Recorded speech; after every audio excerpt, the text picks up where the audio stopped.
देवियों की गायत्री साधना। प्राचीन काल में गार्गी, मैत्रेयी, मदालसा, अनुसुया, अरुंधति, देवयानी, अहल्या, कुंती, शत्रुपा, वृंदा, मंदोदरी, तारा, द्रौपदी, दमयंती, गौतमी, अपाला, सुलभा, सरस्वती, उसीजा, सावित्री, लोपामुद्रा, प्रतिसेयी, वैशालिनी, बेंदुला, सुनीति, शकुंतला, पिंगला, जरुत्कार, रोहिणी, भद्रा, विदुला, गांधारी, अंजनी, सीता, देवहूति, पार्वती, अदिति, सची, सत्यवती, सुकन्या, सेव्या आदि महासतियाँ वेदज्ञ और गायत्री उपासक रही हैं। उन्होंने गायत्री शक्ति की उपासना द्वारा अपनी आत्मा को समुन्नत बनाया था और यौगिक सिद्धियाँ प्राप्त की थीं। उन्होंने सद्भाव और ग्रस्त रहकर सावित्री की आराधना में सफलता प्राप्त की थी। इन देवियों का विस्तृत वृत्तांत, उनकी साधनाओं और सिद्धियों का वर्णन करना इस छोटी पुस्तक में संभव नहीं है। जिन्होंने भारतीय पुराण इतिहासों में को पढ़ा है वे जानते हैं कि उपर्युक्त देवियाँ विद्वता, साहस, शौर्य, दूरदर्शिता, नीति, धर्म साधना, आत्मोन्नति आदि पराक्रमों में अपने ढंग की अनोखी जाज्वल्यमान तारिकाएँ थीं। उन्होंने समय समय पर ऐसे चमत्कार उपस्थित किए हैं जिन्हें देखकर आश्चर्य में रह जाना पड़ता है। प्राचीन काल में सावित्री ने 1 वर्ष तक गायत्री जप करके वह शक्ति प्राप्त की थी जिससे वो अपने मृत पति सत्यवान के प्राणों को यमराज से लौटा सकी। दमयंती का तप ही था जिसके प्रभाव से कुचेष्टा करने का प्रयत्न करने वाले व्याध को भस्म कर दिया गया था। गांधारी आंखों से पट्टी बांधकर ऐसा तप करती थी जिससे उसके नेत्रों में वह शक्ति उत्पन्न हो गई थी कि उसके दृष्टिपात मात्र से दुर्योधन का शरीर अभेद्य वज्र जैसा हो गया था।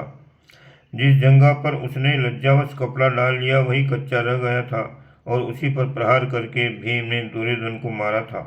अनुसुया ने तब से ब्रह्मा, विष्णु, महेश को नन्हे बालक बना दिया था। सती सांडिल्य के तपोबल ने सूर्य का रथ रोक दिया था।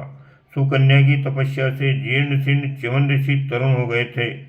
स्त्रियों की तपस्या का इतिहास पुरुषों से कम शानदार नहीं है। यह स्पष्ट है कि स्त्री और पुरुष सभी के लिए तप का प्रमुख मार्ग गायत्री है। वर्तमान समय में भी अनेक नारियों की गायत्री साधना का हमें भली भांति परिचय है और ये भी पता है कि इनके द्वारा उन्होंने कितनी बड़ी मात्रा में आत्मिक और सांसारिक सुख शांति की प्राप्ति की है। एक सुप्रसिद्ध इंजीनियर की धर्मपत्नी श्रीमती प्रेम प्यारी देवी को अनेक प्रकार की पारिवारिक कठिनाइयों से होकर गुजरना पड़ा है। उनने अनेक संकटों के समय गायत्री का आश्रय लिया और विषम परिस्थितियों से छुटकारा पाया है। दिल्ली के एक अत्यंत उच्च परिवार की सुशिक्षित देवी श्रीमती चंद्रकांता जयरथ BA गायत्री की अनन्य साधिका है। इन्होंने इस साधना द्वारा बीमारियों की पीड़ा दूर करने में विशेष सफलता प्राप्त की है। दर्द से बेचैन रोगी इनके अभिमंत्रित हस्त स्पर्श से आराम अनुभव करता है। इन्हें गायत्री में इतनी तन्मयता है कि सोते हुए भी जप अपने आप खोता रहता है। नगीना के एक प्रतिष्ठित शिक्षा शास्त्री की धर्मपत्नी श्रीमती मेधावती देवी को बचपन में गायत्री साधना के लिए अपने पिता ने प्रोत्साहन दिया। तब से अब तक वे इस साधना को बड़ी प्रेम पूर्वक चला रही हैं। कई चिंताजनक अवसरों पर गायत्री की कृपा से उनकी मनोकामना पूर्ण हो जाती हैं। शिलोंग की एक सती साध्वी महिला श्रीमती गुणवंती देवी ने पतिदेव की मृत्यु 20 वर्ष की आयु में हो गई थी। गोदी में 1.5 वर्ष का पुत्र था। उनका तथा उनके ससुर को इस मृत्यु का भारी आघात लगा और दोनों ही शोक से पीड़ित होकर अस्थि पंजर मात्र रह गए। एक दिन एक ज्ञानी ने उनके ससुर को गायत्री जप का उपदेश दिया। शोक निवारणार्थ वे उस जप को करने लगे। कुछ दिन बाद गुणवती देवी को स्वप्न में एक तपस्विनी के दर्शन दिए और कहा कि किस प्रकार की चिंता मत करो, मैं तुम्हारी रक्षा करूंगी। मेरा नाम गायत्री है। कभी आवश्यकता हुआ करे तो मेरा स्मरण किया करो। स्वप्न टूटने पर दूसरे दिन से उन्होंने गायत्री साधना आरंभ कर दी। पिछले 13 वर्षों से अनेक आपत्तियां उन पर आईं और वे सब टलती चली गईं। अब उनका बालक 19 साल का होकर BA में पढ़ रहा है। 40 रुपये मासिक की सरकारी छात्रवृत्ति मिलती है और 75 रुपये के ट्यूशन कर लेता है। परिवार का काम ठीक प्रकार चल रहा है। गायत्री पर उन्हें अनन्य श्रद्धा है। हैदराबाद सिंध कि श्रीमती विमला देवी की सास बड़ी कर्कश स्वभाव की थी और पतिदेव शराब, वेश्यागमन आदि बुरी लतों में डूबे हुए थे। विमला देवी को आए दिन सास तथा पति की गाली गलौज तथा मारपीट का सामना करना पड़ता था। इससे वे बड़ी दुखी रहती थी और कभी कभी आत्महत्या करने की सोचती। विमला की बुआ ने उसे विपत्ति निवारणी गायत्री माता की उपासना करने की शिक्षा दी। वह गायत्री माता की उपासना करने लगी। फल आशातीत हुआ। थोड़े ही दिनों में सास और पति को बड़ा भयंकर स्वप्न हुआ कि उसके कुकर्मों के लिए कोई देवदूत उसे मृत्यु तुल्य कष्ट दे रहे हैं। जब स्वप्न टूटा तो उस भय का आतंक कई महीनों तक उन पर रहा और उसी दिन से उनका स्वभाव बदल गया। अब वह परिवार पूर्ण प्रसन्न और संतुष्ट है। विमला का दृढ़ विश्वास है कि उसके घर को आनंदमय बनाने वाली माता गायत्री है। वर्षों से उनका नियम है कि जप किए बिना भोजन नहीं करती। जैसलमेर की श्रीमती गोगनबाई को 16 वर्ष की आयु से हिस्टीरिया यानी मिर्गी के दौरे आते थे। 8 वर्षों से वे इस रोग से बहुत दुखी थी। उन्हें उपवास पूर्वक गायत्री जप करने की विधि बताई गई। अन्न त्याग कर वे फल और दूध पर निर्वाह करने लगी और भक्ति पूर्वक गायत्री की आराधना करने लगी। 4 मास के भीतर उनका 8 वर्ष पुराना मिर्गी का रोग दूर हो गया। गोदावरी जिले की बसंती देवी को भूत उन्माद था। भूत प्रेत उनके सिर पर चढ़े रहते थे। 12 वर्ष की आयु में वे बिल्कुल बुढ़िया हो गई थी। उनके पिता इस व्याधि से अपनी पुत्री को छुटकारा दिलाने के लिए काफ़ी खर्च परेशानी उठा चुके थे, पर कोई लाभ नहीं होता था। अंत में उन्होंने गायत्री पुरुषन कराया और उससे लड़की की व्याधि दूर हो गई।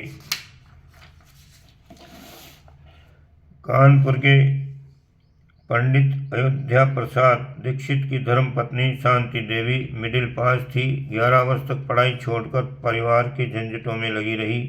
एक वर्ष अचानक उनने मैट्रिक का फॉर्म भर दिया और गायत्री उपासना के बल से थोड़ी सी तैयारी में उत्तीर्ण हो गई। बालापुर की सावित्री देवी दुबे नामक एक महिला के पति की मृत्यु 18 वर्ष की आयु में हो गई।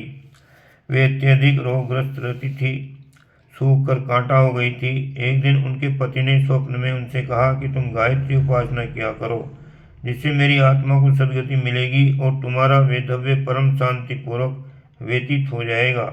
उसने पति की आज्ञा अनुसार वैसा ही किया, अतः परिवार में रहते हुए भी उच्च कोटि के महात्मा की स्थिति प्राप्त हुई। वह जो बात जबान से कह देती थी वह सत्य होकर रहती थी। कटक जिले के रामपुर ग्राम में एक लोहार की कन्या सोनाबाई को स्वप्न में नित्य और जागृत अवस्था में कभी कभी गायत्री के दर्शन होते हैं। वह ऐसी भविष्यवाणियाँ करती हैं जो प्राय ठीक ही उतरती हैं।